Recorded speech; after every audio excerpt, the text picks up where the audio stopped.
Mm. Welcome, everyone, to day 5 of the 7 days of rest and reflection. We're Loving Waters, and I'm Shelley Darling here to invite you to this really auspicious day, this dedication to climate change, to the climate. And with that, there's so much energy around climate change. So what we're going to do here, before I share about Loving Waters, is we're going to start with a video that was put out today, and it's the Climate Code Manifesto. So sit back and enjoy this. It's very, very powerful. A great way to start this evening.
I was so touched by that video and by this this codon that we all need to live by. It felt so deeply appropriate. And tonight we'll be hearing from Shanti Hart, who is a Loving Waters Council Steward, and our focus tonight is water for the future.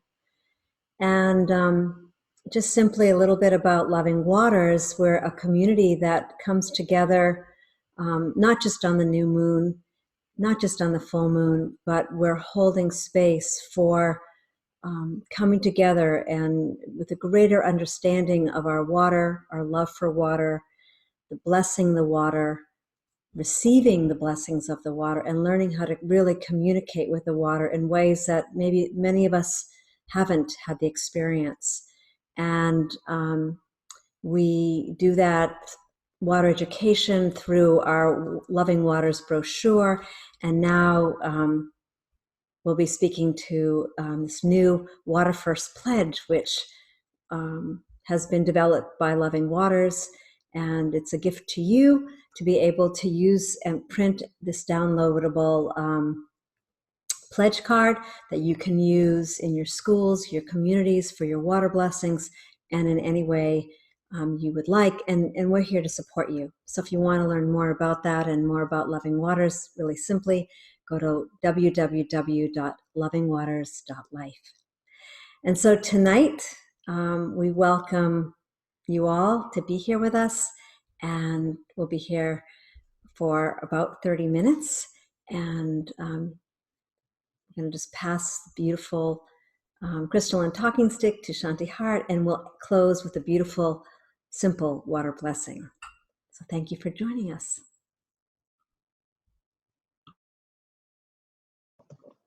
Thank you, Shelley, and welcome everyone to day 5 of the 7 days of rest.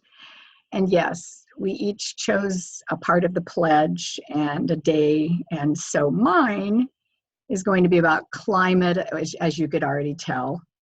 And the pledge part that we're using today for the reflection is, I pledge to share my love of water with my family and community, to continue educating myself and others in ways to ensure the purity and vitality of water for future generations. One of the resources that I used for my presentation today was the book, The Spiritual Life of Water by Alec Bartholomew. And there's a great chapter in there called Climate Change is a Symptom, Not a Cause. Well, briefly, as you could all imagine, I'll backtrack.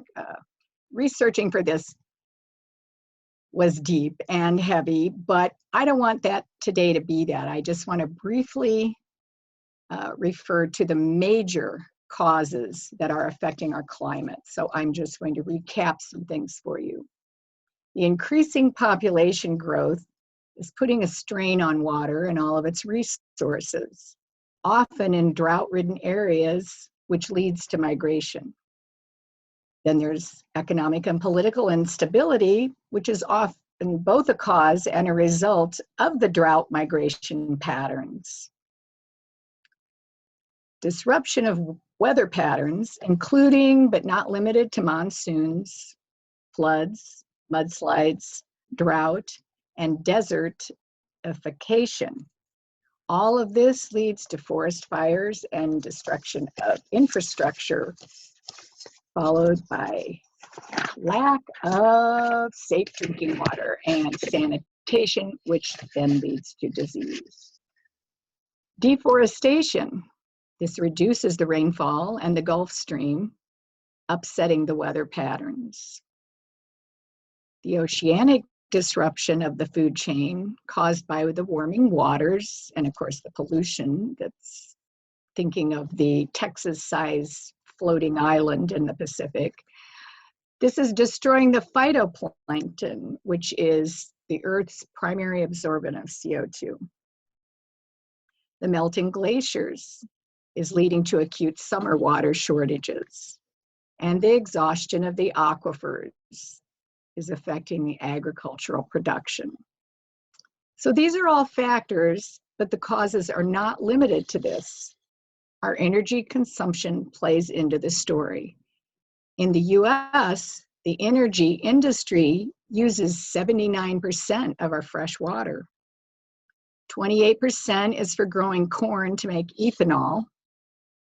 22% is for coal mining, transport, and plant cooling. 18% is for hydroelectric plants. 11% for nuclear power plant cooling. And those numbers do not include the daily 15 billion gallons used by the fracking industry.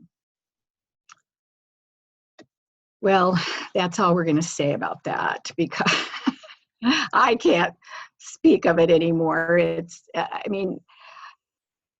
Each part of it leads to deeper stories, which can be so heartbreaking. Many of our council members have been personally involved with some of these situations in their daily lives.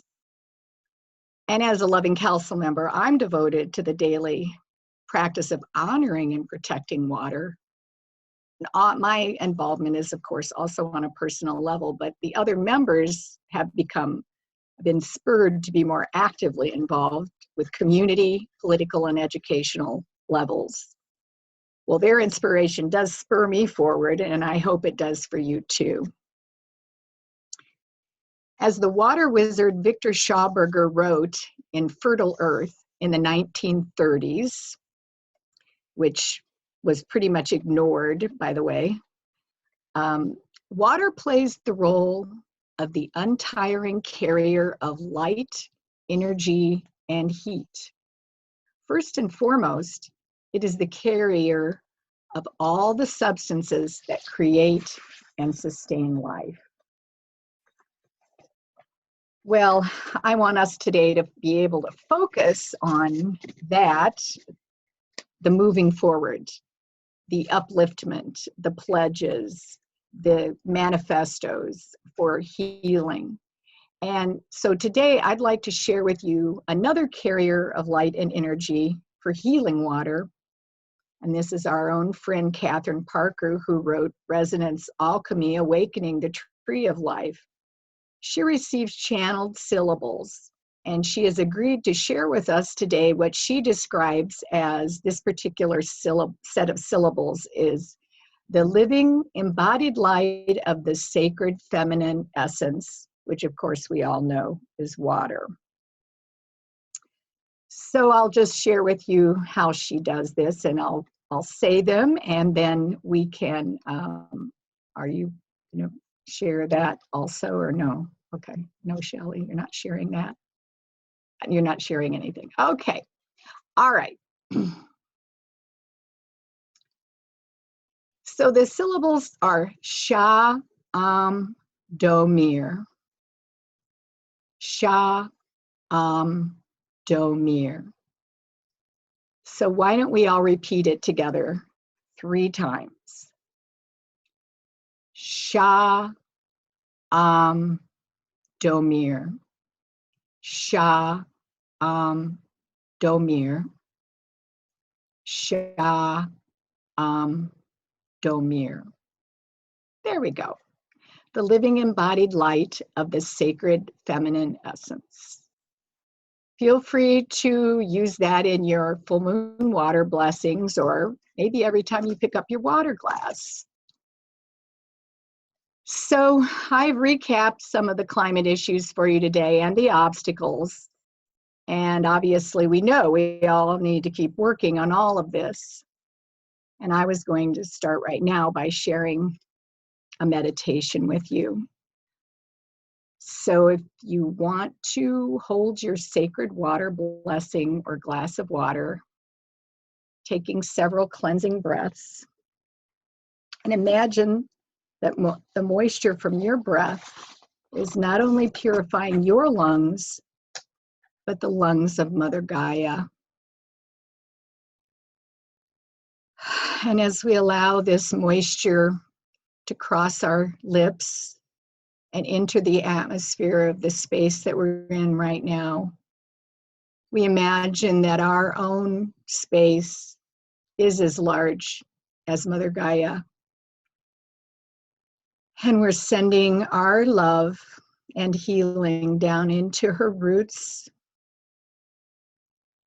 up to the surface where it's touched by the sun, And we see the plants growing and the people growing. And that energy is spread out. That light shines and connects with other bright lights that are growing. And we're building a web of healing nurturance around the globe, connected to the deep heart of the globe, tapping into all of the waters. And as we're breathing and our breath mingles with all waters, we're all healing and sharing this love of water. Every time we pick up a glass, every time we see a tear, every time we wipe our mouth, every time we see rain, snow, a puddle, a splash on the windshield, we know that we are healing. We can say the syllables, or I would like to offer that we use the Master Emoto blessing of water, I thank you. Water, I respect you. Water, I love you. And water, I am you.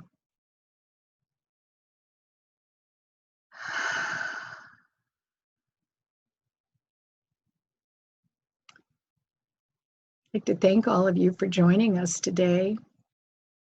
We look forward to seeing you on future Love of Water calls, as well as hearing about your full moon water blessings and your other committed efforts that hopefully you found some inspiration today. I'm going to now perform a technological wonder and share this list with you, okay? My test worked. Can you see it? Okay, these are a few of the resources that I comprised in my research. Yay, thank you. We do have other resources that are not listed on here on our website. And at some point in the very near future, all of these are also going to be up there. And so we want you to reach out and follow your heart. Where does your energy lie? One of our very own council members is very involved with Tree Sisters. Thank you, Kathleen, Brigidina. And we have others working in other ways, and that was just the one that popped out right at that moment. But we're all doing something, and you can too. And together, we are going to keep this beautiful, gorgeous, floating ball of water that we live on and in and a part of healthy and make it last for a long time. So now that's really all I have to say about climate today, and I'd like to hear some of your shares about what you're doing and what's inspiring you. And oh, just one other thing about these resources, and follow your heart, where your heart leads you, and that's where you belong. Thank you, everyone.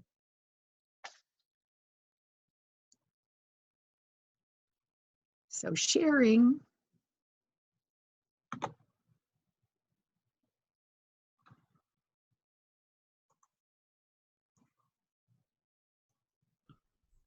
Thank you, Shanti Heart.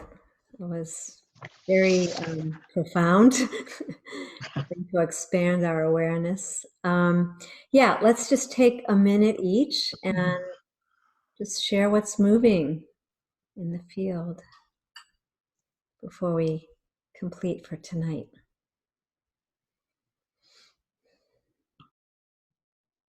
This is Elizabeth. Shanti Heart, I want to just thank you so much. You were a wonderful host and educator and bright spirit. Thank you. And you had information that I didn't know, so I learned something new. And we will get those resources up on the website. And you say there's others up there, and I'm sure there's others out there. So if anybody has a resource, please send it to us, or post it on Facebook, and we'll include it in our list. Or just go to the website and go to the contact forms and put your resource there. That's the easiest way to get it to us. One thing I want to really highlight is the title of our pledge, Water First. And it came as a complete image package. And I think about water first when I think of the climate change and what our planet's going to with regards to the climate. Because what is climate change but a water cycle, a planetary water system out of balance? That is what's changing. That's the equilibrium that's trying to find itself again. And human activity has changed it and disrupted it. And whether it will return to the previous balance or find another equilibrium, we have to give water this chance to heal herself, because she will. And I firmly feel that the more people that love water, we will reach critical mass very quickly, where this understanding of our sacred relationship and our connection to life and to water will reach critical mass, and water will be able to heal herself, and everything else within the human aspect of this water planet will heal and take care of itself if we are present with our sacred relationship with water. So that's my thought today. I love you all so much. Thank you for enriching my life in ways I can't even begin to express.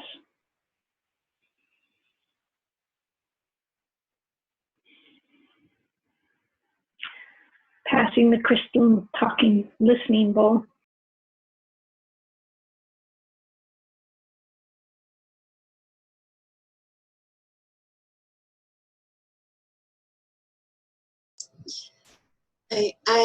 I just want to say thank you also, Shanti. I was just feeling your energy, and sometimes I couldn't concentrate on the words because I could just feel the energy was so in sync with what we're doing right now, and the call that's coming through us. And I just thank you for answering that, and also for bringing the somewhat daunting details of all of that forward, because it's something that we really need to be aware of, although it's very difficult to swallow and really,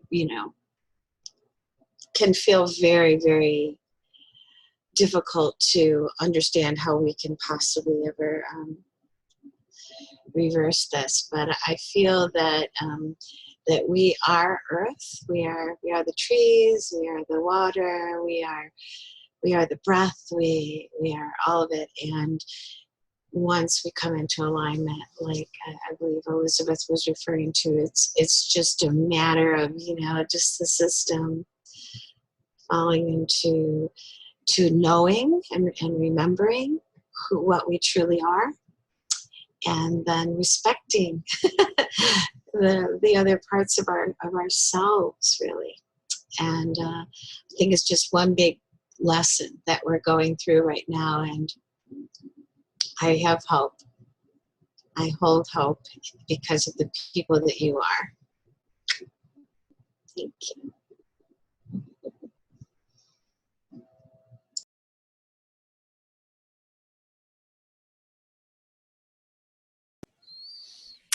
Well, it's been an amazing day surrounding climate, and part of my day was reflecting on not only the climate outside of me, but the climate within me.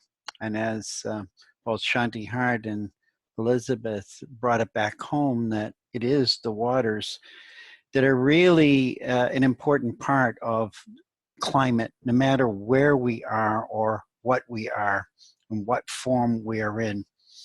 And I wrote a climate blessing that I would just like to offer. And with that, I'll let Shelley close. Let us all vow to all beings to commit every day to the healing of our world, to engage in assisting in the welfare of the whole, to live our lives in a more graceful manner, honoring all life that brings forth our precious daily sustenance. Let us also vow to support the natural and beneficent order of planet Earth for the purpose of bringing out a better balance and greater harmony in all our age-old industriousness, which has been a dramatic contributor to our climactic changes, as Shanti Hart just explained. Let us also join with others in seeking a peaceful resolution to the many human causes in honor and in trust. And may we each remember how precious life truly is. I leave you with those thoughts. I thank you for my presence to be here and this opportunity of 7 days of rest to share and deepen my own relationship with the world around me. And with that, I'm complete. Thank you all.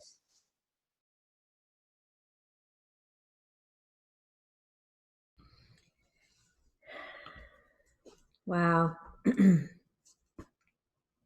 I'm so touched. I mean, each day of these 7 days of rest has brought me into not only just a deeper relationship with each of these elements, but as a whole, as Charlie was saying. And today, I think just when we think of climate, I too immediately went to the inner climate. And I watched myself like actually shift and change like a squall. You know, I was outdoors, I was freezing, and all of a sudden I got grumpy, and then I ate a peanut butter cup and I was feeling great because I just needed to serve myself, give myself something. And just the climate that changes right here, right in our own bodies, is the core. I keep saying the word codon. I don't know why, but the core codon of this really sacred presencing that we're doing. And so I just feel like being able to focus on the climate today, like the way we have been, with just some beautiful, beautiful offerings. I mean, incredible. You've got to go to 7daysofrest.org. Again, 7days-of-rest.org to really drink in these expressions in Shanti Hart so well, so beautifully described. You know, really what we're facing, and that it can be faced with love. And I think really that's really about Loving Waters, is that it can be faced with love. It can be faced in connection with others, and each one of us can be supported by communities similar to Loving Waters. We're specifically about connecting people, you know, around the world. And so you can go to lovingwaters.life to tap into that more and sign in and come expand our community and give visibility to all these different water occasions and ceremonies that are happening around the world. So thank you so much for joining us. Thank you, Loving Waters Council, and to those council stewards that aren't here with us. We hold you in the circle, and blessings. So tomorrow we'll be here at 5 p.m. Eastern time, and Maya Shaw Gale will be here, and we'll do some storytelling about water. And we invite the children, we invite the parents, she'll be reading from a story that she's written about water. So with that, blessings, everyone. Thank you so much. Thank you for that beautiful water blessing, Shanti Heart. And we'll see you tomorrow. Thank you, 7 days of rest.